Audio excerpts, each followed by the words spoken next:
Ask a classic car lover what their favorite car is, and I'm confident they'd say a premier automobile. Roy Hance opened the doors of his North Texas repair shop in 1955 when the auto industry was in its prime.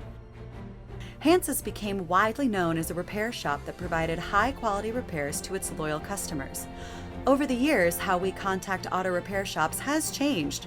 The look and feel of cars has changed, but accidents and how Hance's makes cars look new again after a collision hasn't.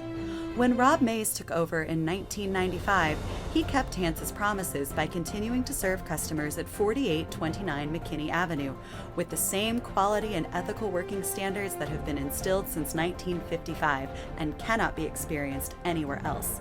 Now, with the second state-of-the-art location in Plano, Hance's Uptown Collision Center is a one-stop repair shop with a team that generations of customers can depend on for navigating the insurance process with honesty and integrity and with a strong passion for customer advocacy.